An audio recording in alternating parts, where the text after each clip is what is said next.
First ever factory outlet Mukunda జ్యువెలరీలో Nakshi Mela December 13 నుంచి 21 వరకు అన్ని స్టోర్స్ లో. నమస్తే. Welcome to Telugu popular TV. నేను సౌజన్య. సో, ఒక వ్యక్తి చాలా కష్టపడతాడు. కానీ ప్రతిఫలం దక్కదు. అయినా కానీ కష్టపడుతూనే ఉంటాడు. నా పని ఇంతేనేమో అని ఒక నిరాశతో బ్రతుకుతూ ఉంటారు. అంతేనా? ఆయనకి ఇంకా జాతకరీత్యా ఏమన్నా ప్రాబ్లమ్స్ ఉన్నాయా? లేకపోతే ఉంటే దాన్ని ఎలా మనం నివృత్తి చేసుకోవాలి అనేటువంటి ఆలోచనలు ఎవరైతే ఉన్నారో వాళ్ళకి సంబంధించి అంటే మనం ఏం చేయాలి అనే దానికి సంబంధించి, ఈ అంశానికి సంబంధించి ఎన్నో విషయాలని మనకు తెలియని విషయాన్ని మనకు తెలియచేయడానికి ఈరోజు మనతో పాటు ఉన్నారు ప్రముఖ జ్యోతిష్యులు బ్రహ్మశ్రీ నందిపట్ల శ్రీహరిశరం గారు ఉన్నారు. వారితో మాట్లాడదాం. నమస్తే అండి. వాగర్థావివ సంపృక్తౌ. గురుగారు, అంటే ఒక వ్యక్తి అంటే ఒక మనిషి ఇంకా కష్టపడుతూనే ఉంటాడు చిన్నప్పటి నుంచి. అదే అదే నేను కష్టపడుతూనే ఉన్నాను. నాకు అసలు కష్టపడిన దానికి సంబంధించి ప్రతిఫలం ఏం దక్కట్లేదు అనేటువంటి ఒక నిరాశతో బ్రతుకుతూ ఉంటారు. అంటే అలాంటి వాళ్ళు నేను నా జీవితం ఇంక ఇంతేనా? ఇంక నేను అభివృద్ధి చెందలేనా? అనేటువంటి దాంట్లోనే డిప్రెషన్‌లోనే బ్రతుకుతూ ఉంటారు. సో, వాళ్ళకేమైనా ఈ జాతకరీత్యా ఏమైనా సమస్యలున్నాయని అనుకోవచ్చా? ఎలా తెలుసుకోవాలంటారు? ఏం చేయాలి వాళ్ళు? ఇప్పుడు మీరు చెప్పినటువంటి అంశం ఏదైతే ఉందమ్మా, ప్రతి 10 మందిలో 9 మంది అనుభవిస్తున్న వాళ్ళే. అంటే 100కి 95% మంది ఇటువంటి సమస్యలతో బాధపడుతున్నారు. కేవలం ఇక ప్రతి ప్రయత్నంలో విఫలమనే కాదమ్మా. అంటే విజయం అంచుల దాకా వెళ్ళి ఆఖరికి పోరాటం చేసి ఓడిపోతున్నారు. కొంతమంది జీవితంలో పైకెదుగుతారు. హ్మ్. కానీ సంతోషంగా ఉండలేకపోతుంటారు. ఇప్పుడు అనుకున్నవన్నీ సాధించుకుంటారు. కానీ ఎక్కడ కూడా సంతోషకరమైన జీవితాన్ని పొందలేకపోతూ ఉంటుంటారు. ఇదన్నిటికీ కారణం ఏంటి అనేటువంటిది. అంటే మన జాతకమే ఇంతేనేమో. పక్కవాడు బాగున్నట్టుగా కనిపిస్తాడు. హ్మ్. కానీ పక్కవాడి జీవితంలో కూడా ఇలాంటి సమస్యలే ఉంటుంటాయి. ఇంకా కొంతమంది జీవితంలో బాగా సంపాదించి ఒక సమయానికి ఒక అనాలోచిత నిర్ణయంతో డబ్బులు నష్టపోతుంటారు. హ్మ్. కొంతమందికి అన్నీ బాగుంటాయి. కానీ ఆరోగ్యం చేతిలో ఉండదు. ఇప్పుడు డాక్టర్ల చుట్టూ తిరుగుతారు, టెస్టులు చేయించుకుంటారు. అన్నీ పాజిటివ్‌గానే వస్తాయి.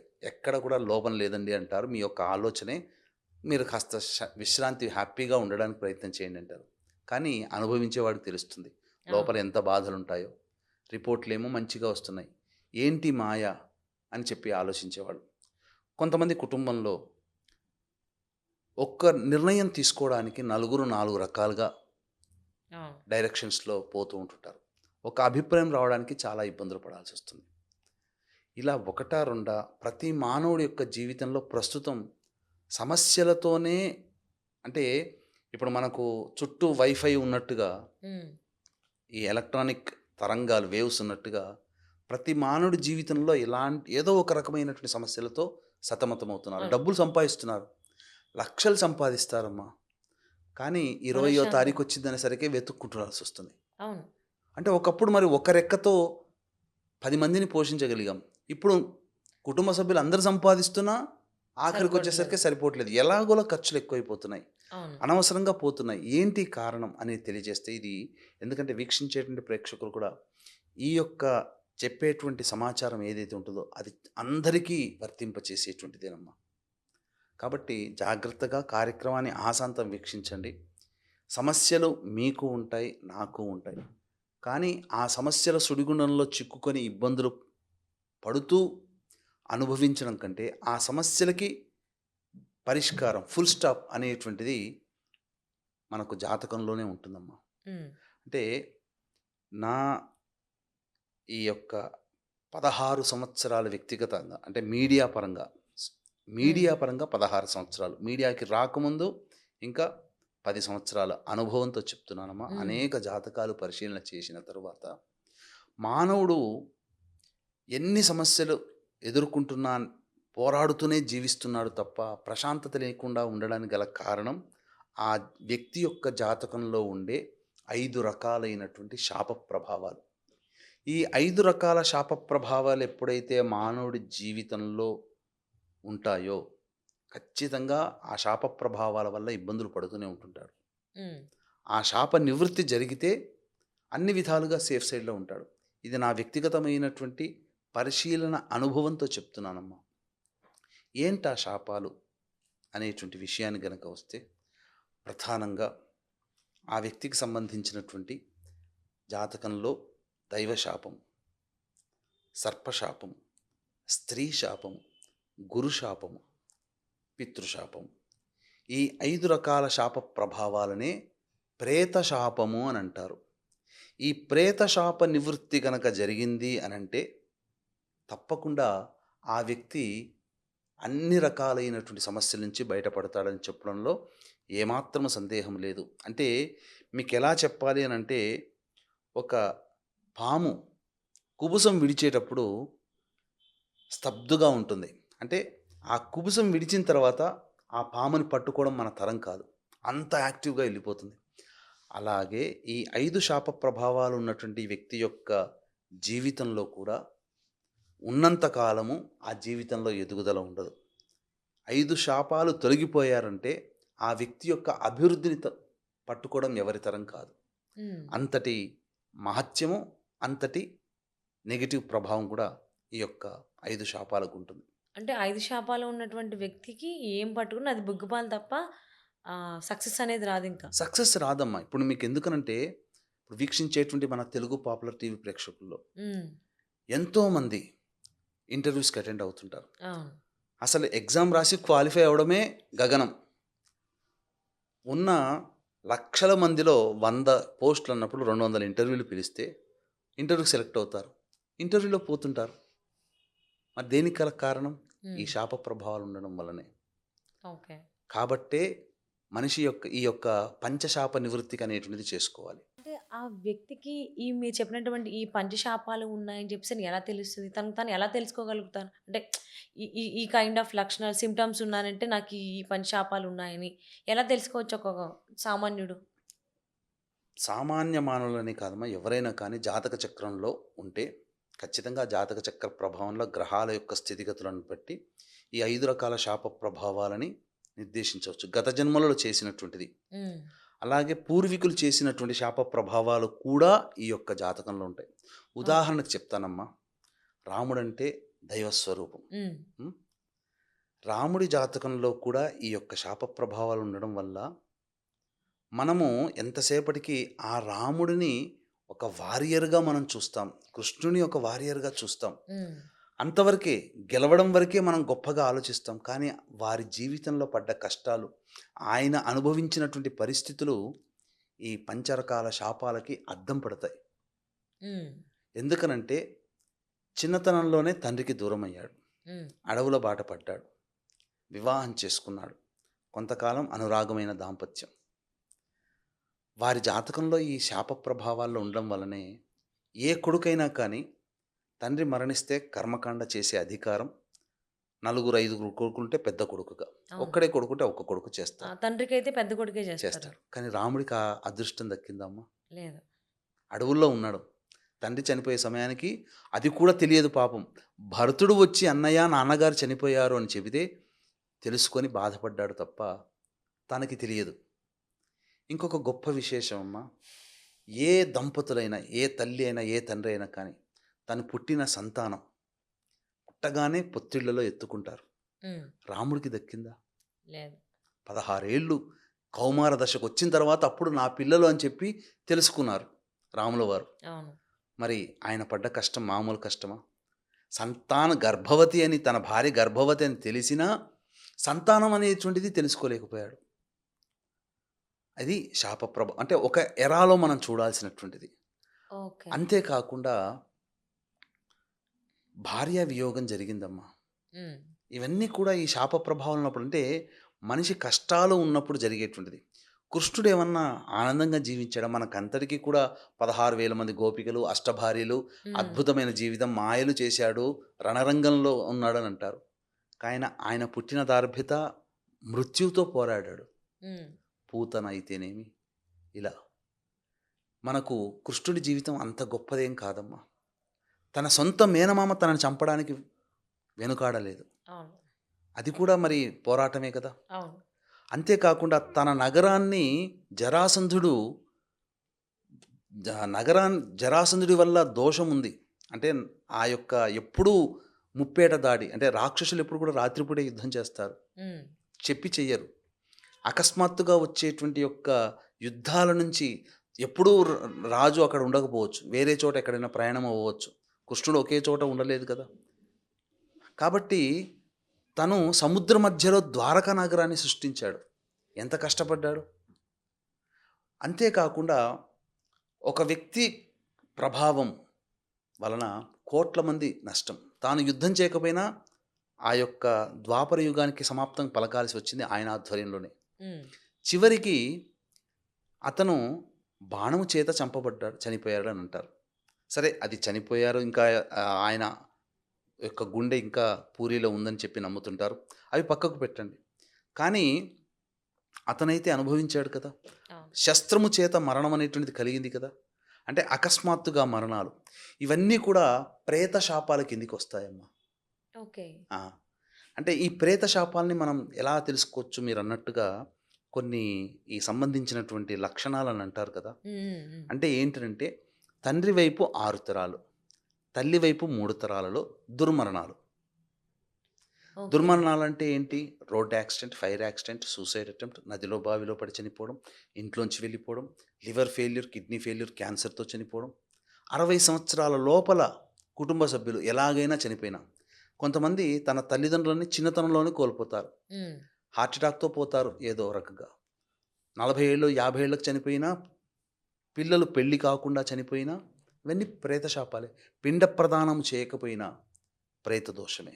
హుహు. కొంతమంది కమ్యూనిస్ట్ భావాలతో దేవుడు లేడు, కనిపించేదే దైవం అని హ్మ్. చెప్పి సాంప్రదాయ కుటుంబంలో పుట్టిన వాళ్ళు కూడా పిండ ప్రదానాలు పెట్టలేదు కొంతమంది. హ్మ్. ఆ హ్మ్. తరం వాళ్ళు ఇవన్నీ కూడా ప్రేత శాప కింద మారుతాయి. కరోనాలో చనిపోయిన, పిల్లిని చంపిన, స్త్రీ హత్య, గోహత్య, బ్రాహ్మణ హత్య ఇవి జరిగిన. బ్రాహ్మణ హత్య అంటే కులమే కాదమ్మా. ఇప్పుడు ఒక మంచి టీచరు, ప్రొఫెసర్, జ్ఞానం ఉన్నటువంటి వాడు, మత పెద్ద, కుల పెద్ద, వీళ్ళందరినీ సంహరించిన, మర్డర్ చేసిన, ఇవన్నీ కూడా ప్రేత శాపాలు. కుటుంబంలో కొంతమంది మా నాయనమ్మని మర్డర్ చేశారనో, తాతయ్యని మర్డర్ చేసి, బాబాయిని మర్డర్ చేశారని అవునవును. అంటుంటారు. విచిత్రం ఏంటంటే చెప్పనమ్మా, హ్మ్. ఈ సంబంధించినటువంటి దుర్మరణాలు, యాక్సిడెంట్స్ కానీ లేకపోతే ఇంకా దుర్మరణాలు జరుగుతాయి కదా. సూసైడ్ చేసుకుంటారు హ్మ్. కొంతమంది, హ్మ్. విషం తాగో హ్యాంగింగ్ చేసుకున్నట్లు. అవును. ఇవి మళ్ళీ మారుబలిని కోరుకుంటాయి. అంటే ఒక తరంలో జరిగింది, మళ్ళీ నెక్స్ట్ తరంలో కూడా ఇట్లాంటి మారుబలులు జరుగుతాయి. ఓకే. ఒక చోట నేను జ్యోతిషపరంగా లైవ్ ప్రోగ్రామ్స్ 10 సంవత్సరాలు చేశాను అనేక ఛానల్స్లో. అవును. అవును. చేసినప్పుడు కాలర్స్లో ఒక అడిగినటువంటి ఏంటనంటే, నా మేనమామ దుర్మరణం పాలయ్యాడు, ఇప్పుడు నా పిల్లవాడికి మేనమామ నా తమ్ముడు, నా తమ్ముడు కూడా ఇలాగే దుర్మరణం పాలయ్యాడు, ఇప్పుడు నా కూతురికి నా కొడుకు మేనమామ అవుతాడు కదా, కూతురికి పుట్టే సంతానానికి. కాబట్టి ఇదే మళ్ళీ ఏమన్నా రిపీట్ అవుతుందా అంటే, వాస్తవానికి తాత ముత్తాతల తాతలు, బాబాయిలు, పెదనాన్నల కాలంలో దుర్మరణం జరిగితే మళ్ళీ వాళ్ళ తరంలో జరుగుతుంది. హ్మ్. అంటే అందరికీ జరుగుతుందని కాదు, అదే. కుటుంబంలో తరంలో వాళ్ళ ఒక వ్యక్తికి కర్మఫలాన్ని బట్టి. ఖచ్చితంగా జరుగుతాయి. సో, అంటే దీన్ని మన జాతకరీత్యా తెలుసుకొని ఏమన్నా పరిహార పూజలేమన్నా చేసుకోవచ్చంటారా? చేసుకోవచ్చు. ఇంకా విశేషంగా ఇప్పుడు వీటికంటే కూడా ఇవన్నీ మనకు తెలిసినటువంటిది. ఇంకా హ్మ్. విశేషంగా ఏంటనంటే కొన్ని లక్షణాలు కూడా ఉన్నాయమ్మా. హ్మ్. తరచూ కుటుంబ సభ్యులు యాక్సిడెంట్స్‌కి గురవుతున్నా, తరచూ క్షుద్ర పూజలకి అంటే ప్రయోగ బాధలకి గురవుతున్నా, మందులకి నయం కాని గుప్త రోగాలతో బాధపడుతున్నా, అలాగే ఇక్కడ మీరు ఆడపిల్లే. హ్మ్. కానీ నేను ఇక్కడ మాట అంటున్నాను మాత్రం వీక్షించేటువంటి ప్రేక్షకులు తప్పుగా తీసుకోవద్దండి. కేవలం ఆడపిల్లలే సంతానంగా ఉండి పురుష సంతానం లేకపోయినా ప్రేత శాపమే. ఎందుకంటే ఒక అయ్య చేతిలో పెడతారు. ఆ వంశము, ఇద్దరు ఆడపిల్లలు ఉన్నారు తల్లిదండ్రులకి. హ్మ్. ఇద్దరు ఆడపిల్లకి పెళ్ళిళ్ళు చేస్తారు. ఆ తర్వాత వాళ్ళ వంశాన్ని ముందుకు తీసుకెళ్లే వాళ్ళు ఉండరుగా. గోత్రం మారుతుంది కదా అమ్మాయికి హ్మ్. పెళ్ళైతే. హ్మ్. అంటే వంశం అక్కడితో నిర్వంశం అయిపోతుంది. అలాగే ఏ కుటుంబంలోనైతే ఇంటర్ కాస్ట్, ఇంటర్ రిలీజియన్ మ్యారేజ్‌లు జరుగుతాయో హ్మ్. ఆ కుటుంబంలో ప్రేత శాపం ఉంటుంది. అందుకనే ఇప్పుడు చాలామంది పెళ్ళిళ్ళు చేసుకున్న తర్వాత మా పిల్లలు ఇంటర్ కాస్ట్ మ్యారేజ్ చేసుకుంటానంటున్నారు, మాకు బాధ కలుగుతుంది, ప్రేమగా పెంచాము, వేరే ఇంటర్ రిలీజియన్ మ్యారేజ్‌లు జరుగుతుంది, ఇలా బాధలు పడుతుంటారు తల్లిదండ్రులు. అటువంటి కుటుంబంలో అలా బాధలు పడుతున్నారు అనంటే వాళ్ళ కుటుంబంలో ప్రేత శాపం ఉంటేనే ఇలా జరుగుతాయి. ఆల్రెడీ అయిన కుటుంబాల్లో ప్రేత శాపం ఉంటేనే అవుతాయి. ఇంకొకటి ఏంటంటే ప్రేత శాపం ఉన్నటువంటి కుటుంబాల్లో ప్రేత శాపం ఉన్నటువంటి వాళ్ళతోనే వివాహాలు జరుగుతాయి. ఇది మరీ దుర్భరం. పుట్టే ఓహ్! సంతానం కూడా అలాగే కలుగుతుంది. హ్మ్. హ్మ్. అందుకనే రాజుగా బతికినవాడు కూడా రాజుగా పుట్టినవాడు కూడా బీదవాడుగా కొన్ని బతికే సందర్భాలు వస్తుంటుంటాయి. అనామకులుగా పెరుగుతుంటుంటారు. అలాగే ఇంకా చెప్పాలంటే కుటుంబ సభ్యులు ఒక వివాహం జరుగుతుంది. హ్మ్. ఆ సంవత్సరంలో ఉదాహరణకి 2000 సంవత్సరంలో వివాహం అయింది అనుకుందాం. వాళ్ళకి తెలిసి ఒక 12 ఫ్యామిలీస్‌కి వివాహం అవుతాయి. కొన్ని కుటుంబాలు చాలా పైకొస్తాయి. కొన్ని కుటుంబాలు ఎక్కడ వేసిన గొంగళి అక్కడే ఉంటుంది. అటువంటి కుటుంబాల్లో ప్రేత శాపం ఉంటుంది. హ్మ్. ఎన్నో పూజలు చేశాం, తిరగని దైవం అంటూ లేదు, మొక్కని దైవం అంటూ లేదు, పుట్టంటూ లేదు అని చెప్పి వాపోతుంటారు. అయినా దేవుడు కరుణించలేదు.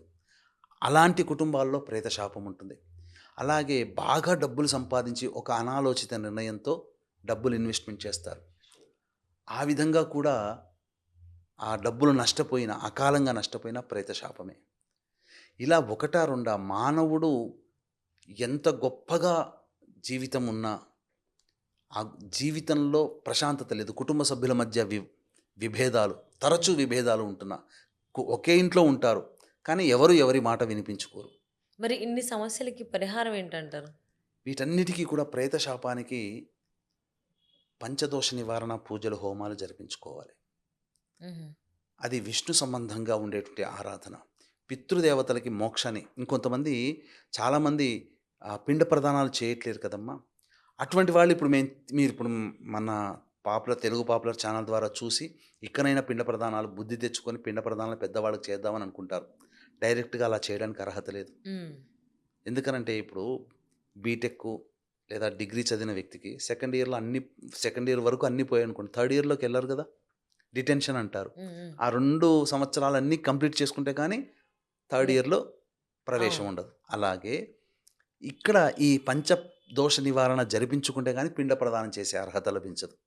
కొన్ని కుటుంబాలలో పెళ్ళిళ్ళు కాకుండా ఉండిపోతుంటారు. ఎన్ని హ్మ్. సంబంధాలు చూసినా పెళ్ళిళ్ళు కావు. అసలు సంతానమే కలగదు కొన్ని కుటుంబాల్లో. ఇటువంటి వాళ్ళలో కూడా ఈ ప్రేత శాపం ఉంటుంది. కాబట్టి ఈ ప్రేత శాప నివృత్తికి దీనికి సంబంధించినటువంటిది పూజాది కార్యక్రమాలు చేయించుకోవాలి. పంచశాప నివృత్తి పూజలు, హోమాలు అని అంటారు. ఓకే. అయితే ఇప్పుడు చాలామంది ఈ సంబంధించినటువంటి ప్రేతశాప, పంచశాప నివృత్తికి గూగుల్‌లో వెతుక్కొని పోతుంటుంటారు ఎక్కడ పడితే. భారతదేశంలో చాలా చోట్ల చేయిస్తారమ్మా. హ్మ్. హ్మ్. కానీ ఇప్పుడు ఏంటంటే ఒకప్పుడు చాలా శాస్త్రీయంగా చేయించేవాళ్ళు. దగ్గర కూర్చోబెట్టుకొని శాస్త్ర ప్రకారం చేసేవాళ్ళు. ఇప్పుడేమైపోయిందనంటే డిమాండ్ ఎక్కువ మనకు సూత్రమే ఉంది. When demand will increase, supply will decrease. అంతేనా? అవును. డిమాండ్ ఎక్కువుంటే ఆ ప్రొడక్ట్‌కి వాల్యూ తగ్గిపోతుంది. అంటే న నాసిరకంగా ఉంటుంది. కాబట్టి ఎక్కువగా డిమాండ్ ఇప్పుడున్నటువంటి కారణం చేత తూతూ మంత్రంగా చేస్తున్నారు. ఇంకొక దోషం ఏంటంటే చాలా చోట్ల ఈ సంబంధించినటువంటిది యజ్ఞోపవీత ధారణ ఉన్నటువంటి కుటుంబాలకేమో శాస్త్ర ప్రకారం, హ్మ్. యజ్ఞోపవీత ధారణ లేని కుటుంబాలకి పురాణోక్తంగా చేయిస్తున్నారు. తాంత్రికంగా చేయిస్తున్నారు. హ్మ్. ఇది చాలా దోషం. ఎందుకంటే పుట్టక ముందు, మరణించిన తర్వాత కులానికి ఇంక లేదమ్మా. పుట్టక ముందు నువ్వు ఏ కులమో తెలియదుగా. పుట్టిన తర్వాతనే కదా కులం అనేది ఆపాదించబడేది. మరణించిన తర్వాత కులం లేదుగా. అవును. కాబట్టి వాళ్ళందరూ మరణించిన తర్వాత ప్రతి కుటుంబంలో వాళ్ళు దేవతలతో సమానమే. పితృలోకమని ఉంటుంది. ఇంకా చెప్పాలి అనంటే ఈ ప్రేతదోషం ఉన్నటువంటి కుటుంబాల్లో దుర్మరణం పాలైన వ్యక్తి యొక్క ఆత్మ పడే ఘోష ఏంటిదంటే హ్మ్. ఒక అమ్మాయి డెలివరీ అయితే ఎంత బాధని అనుభవిస్తుందో అంతకి 1000 రెట్ల బాధ మోక్షాన్ని పొందకుండా ఆత్మ అనుభవిస్తుంది. అటువంటిది ఆత్మకి మోక్షం కలిగించే బాధ్యత ఆ ఇంటి వారసులది. అందుకనే ఇక్కడ ఆ ఆత్మ ఏం చేస్తుందనంటే ఈ దోషం ఉన్నటువంటి కుటుంబాలలో నాక్ చేస్తుంది. ప్రత్యక్షంగా మనకొచ్చి మాట్లాడే హ్మ్. యోగ్యత చనిపోయిన ఆత్మలకి లేదు కాబట్టి కష్టాల రూపంలో మనల్ని నాక్ చేస్తుంది. ఓకే. ఇప్పుడు మనకు శరీరం మనకు తెలుస్తుంది. 2 రోజుల నుంచి తలకాయ నొప్పి లేచిందనుకోండి, కంటిలో ఏమైనా ప్రాబ్లమ్ ఉందని ఐ డాక్టర్ దగ్గరికి పోతాం. కడుపులో నొప్పి ఉందనుకోండి, చిన్న చిట్కాలు పాటిస్తాం. తగ్గకపోతే డాక్టర్ దగ్గరికి పోతాం. అలాగే కష్టాలనేటువంటివి తరచూ కలుగుతుంటే, మనం ఎంత ప్రయత్నించినా అందులో మనం విజయం పొందలేకపోతున్నాం. అంటే మన జాతకంలో ఏదో లోపం. దగ్గరలోని మంచి పండితులు చూపించుకుంటే ఈ ప్రేత దోషం ఉంది నాయన నివారించి చేసుకోమని చెప్తారు. ఎప్పుడైతే ఈ ప్రేత దోషం నివారణ జరిపించుకుంటారో వ్యక్తులు, ఆ కుటుంబంలో ఇలా దుర్మరణం పాలైన ఆత్మకి అందరికీ మోక్షం ప్రసాదింపబడుతుంది. పోతూ పోతూ ఇంత నరకయాతన అనుభవించినటువంటి స్థితి నుంచి నన్ను విడిపించిన వాళ్ళకి శుభం కలుగుగాక అని చెప్పి ఆశీర్వదిస్తుంది. అదొక్కటి చాలమ్మా, మన సంకల్పాలన్నీ నెరవేరుతాయి. ఒక గొప్ప ఓకే. విశేషం ఏంటంటే, చాలామంది పూజలు చేస్తుంటుంటారు. నేను ఈ పూజ చేశాను, నాకు ఈశ్వరుడు కరుణించాడు, అయ్యవాడు కరుణించారు, లక్ష్మీ అమ్మవారు కరుణించింది. ఇది కాదమ్మా. పితృదేవతలు అనుగ్రహిస్తేనే మన ఫలితాలు వస్తాయి. దేవుడు కూడా ఏమీ చేయలేడు. ఈ ప్రేతదోషం ఉన్న కుటుంబాలలో సాక్షాత్తు పరమేశ్వరుడు విష్ణువు పక్కన ఉన్నా కానీ ఆ దోషాన్ని తొలగించలేరు. ఓకే. అధికారం మనకు ఈ మానవ లోకంలో, భూలోకంలో మనకన్నీ కూడా అదృష్టం వరించాలి, మనం అనుకున్న కోరికలు నెరవేరాలి అనంటే పితృలోకము నుంచే మన పితృదేవతలు ప్రసాదిస్తేనే వస్తాయి. అందుకనే పితృదేవత ఆరాధన మానవుడిగా పుట్టినటువంటి వాళ్ళకే ఉన్నది. జంతువులకు లేదు, దేవతలకి లేదు, మానవులకి మాత్రమే నిర్దేశింపబడినటువంటిది. ఉమ్. అష్టవసుల రూపంలో మనల్ని కాపాడుతూ ఉంటుంటారు. కాబట్టి పితృదేవతల అనుగ్రహం ఉంటేనే ఇది జరుగుతాయి. అందుకని దీన్ని దృష్టిలో పెట్టుకుని మన పీఠమాధ్వర్యంలో ప్రతి నెల ఈ సంబంధించినటువంటి ప్రేతదోష నివారణ పూజల హోమాలు అనేటువంటి సశాస్త్రీయంగా జరిపించడం జరుగుతుంది. చాలామంది ఇలా వెళ్ళిపోతుంటుంటారు ముక్కు మొహం తెలియని వాళ్ళకి. ఇప్పుడు మీరున్నారు, ముక్కు మొహం తెలియని వాళ్ళ దగ్గరికి వాళ్ళకి 1000 రూపాయలు అడగగానే ఇచ్చేస్తారా మీరు? ఇవ్వలేరు కదా. లేదు, ఇవ్వం. మంచా చెడ, ఒక దానం కావాలి, ఒక ఆపదలో ఉన్నారంటే ఆపద నిజమా కాదా అని వెరిఫై చేసుకొని మీరు ఇస్తారు. అవును. అలాగే మనం ఏంటంటే, మనకి ఈ ప్రేతదోషం ఎక్కడ జరుగుతుందని గూగుల్లో వెతుక్కొని పోతారు. పోగానే ముక్కు మొహం తెలవకపోయినా వాళ్ళ దగ్గరికి వెళ్ళి డబ్బులు కట్టి చేయించుకుంటారు. వాళ్ళు ఎందుకు మంచి చేస్తారు? ఉమ్. కాబట్టే ఇక్కడ అంటే అక్కడ మొదటగా మన జాతకరీత్యా పంచశాపాలు ఉన్నాయో లేవో తెలుసుకుని అప్పుడు చేయాలి ఆ పరిహారం. జాతకరీత్యా మన జాతకంలో తెలిసిపోతుంది. లేకపోతే ఇంతకుముందు ఇప్పటి వరకు మనకు జరిగిన డిస్కషన్లో ఉన్న లక్షణాలు గనక ఉంటే ఓకే. అది ప్రేతదోషమే, పంచశాపాలు ఉన్నట్టుగానే. ఖచ్చితంగా సరైనటువంటి వ్యక్తుల పండితుల్ని ద్వారానే చేయించుకోవాలి. ఎవరు పడితే వాళ్ళు చేయలేరు. ఒకవేళ కొంతమంది చేసిన ప్రతిఫలం రాదు కదా. అంటే ప్రతిఫలం కంటే కూడానమ్మా, సరిగ్గా చేయకపోతే దాని యొక్క మీరు అన్నట్టు ప్రతిఫలం రాదు. ప్రతిఫలం రాదు. రాదు. అది వేస్ట్ తప్ప ఎలా మళ్ళీ ఏం జరుగుతుంది, రాదు. ఎలా మళ్ళీ జరుగుతుంది ఇంకోటిసారి చేయించుకోవాల్సి అంతే వస్తుంది. అంతే. అంతేకాకుండా ఇంకా చెప్పాలి అని అంటే, కొంతమంది ఇక్కడ మీరు క్వశ్చన్ అడుగుతారా, కొంతమంది స్వయంగా చేయించుకోలేని వాళ్ళు ఉంటారు. ఉమ్. బిజీ స్కెడ్యూల్లో ఉండే అనారోగ్య సమస్యలు, విదేశాల్లో ఉంటారు. ఉమ్. మరి అటువంటి వాళ్ళు ఏంటని అది కూడా అవును. అడగవచ్చు. అంటే మరి గురుగారు ఈ పంచశాపాలు ఇంత నెగిటివ్ ఎఫెక్ట్ని ఇంత స్ట్రాంగ్ ఎఫెక్టివ్ని ఇస్తున్నాయి కాబట్టి కొంతమందికి కుదరకపోవచ్చు కొన్ని అనివార్య కారణాల వల్ల. సో వాళ్ళు ఏ విధంగా పరిహారం చేసుకుంటే బెటర్ అంటారు? ఎలా చేసుకోవాలి అలాంటి పరిస్థితులు ఉన్నవాళ్ళు? మీరు అన్నట్టుగా కొంతమంది బిజీ స్కెడ్యూల్లో ఉన్నవాళ్ళు, అనారోగ్యంతో బాధపడుతూ లేవలేని పరిస్థితుల్లో ఉన్నవాళ్ళు, విదేశాల్లో ఉన్నవాళ్ళు ఈ చిన్న పరిహారం కోసం ఇక్కడ దాకా రాలేరు. వాళ్ళకి పరిహారంగా ప్రత్యామ్నాయం ఏం చెప్పబడి ఉందంటే, ఉమ్. శాస్త్ర ప్రకారమే చెప్తున్నానమ్మా, బ్రాహ్మణుణ్ణి కర్తగా పెట్టుకోవచ్చు. ఉహుం. పెట్టుకున్నప్పుడు ఇక్కడ ఇది దోషంతో కూడుకున్నది. ఏ బ్రాహ్మణ పడితే ఆ బ్రాహ్మణ ఒప్పుకోడు. పైగా దీనికి తండ్రి లేని బ్రాహ్మణుని పెట్టుకోవాలి. ఉహుం. కాబట్టి ఆ బ్రాహ్మణుడికి కొంత ద్రవ్యము ఇచ్చి కర్తగా పెట్టి చేయించుకుంటే ఆ ఫలితమంతా వస్తుంది. ఇప్పుడు ఎవరైనా కానీ వీక్షించేటువంటి మన తెలుగు పాపులర్ ప్రేక్షకుల్లో ఇప్పుడు మన ఆధ్వర్యంలో జరిగేటువంటి దాంట్లో వచ్చారనుకోండి, వాళ్ళు వస్తే వాళ్ళు స్వయంగా మమ కుటుంబ ప్రేతదోష పరిహారార్థం అని చెప్పి, ఉమ్. పంచశాప నివృత్త్యర్థం అని చెప్పి పరిహారాలు సంకల్పం చెప్పుకుంటారు. అదే బ్రాహ్మణుని పెట్టుకుంటే మమ యజమానస్య అని చెప్తారు. అంటే ఓకే. బాగా అందరికీ అర్థం అవ్వాలంటే, ఇప్పుడు మీరున్నారు, కారు డ్రైవ్ చేసుకొని పక్కన పార్కింగ్ చేశారు. నాలాంటి వాళ్ళు వచ్చి అడిగి ఎవరండి ఇది కారు అని అంటే, నా కారు అని అంటారు కదా మీరు. లేదా అవును. మీరు ఒక డ్రైవర్ని పెట్టుకున్నారు, పార్క్ చేశారు, బాగుంది కారు, ఇది ఎవరిదండి అన్నాను అనుకోండి, డ్రైవర్ ఏమంటాడు, మా యజమాని కారు అండి, అవును. మా సౌజన్య గారిదండి అని అంటాడు. అంటే కారు ఓనర్షిప్ మీరు చెప్పినా డ్రైవర్ చెప్పినా మారలేదు కదా, మారలేదు. మీదైంది కదా. కర్తగా పెట్టుకున్నా కూడా అంతే. మమ ఓకే. యజమానస్య అని సంకల్పం చెప్పినప్పుడు ఉమ్. ఉమ్. ఉమ్. స్వయంగా మనిషి వచ్చి చేసుకుంటే ఎలాగా అయితే చేసుకుంటారో, ఎలా అంటే ప్రతి దాంట్లో సందర్భం వస్తుందో ప్రతి దాంట్లో కూడా వీళ్ళ గోత్రనామాలే వస్తాయి. అది ఓకే.